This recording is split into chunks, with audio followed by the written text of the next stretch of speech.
এই ঝড়াঝাপি আমরা মানছি না।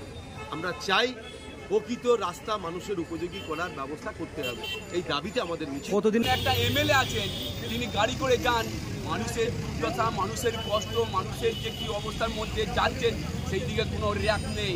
তিনি এসি রুমে এসি গাড়ি করে যান আর এসি গাড়ি করে আসেন, তার কোনো প্রবলেম নেই। আমাদের দাবি রাস্তা অবিলম্বে কমপ্লিট করতে হবে, মানুষ যাবার যান যাওয়ার যোগ্য করে দিতে হবে। আন্দোলন আমাদের দীর্ঘ 2 বছর আগে পর্যন্ত এই রাস্তা হয়নি। জল প্রকল্পের নামে আমাদের সঙ্গে ইয়ে করে চলছে।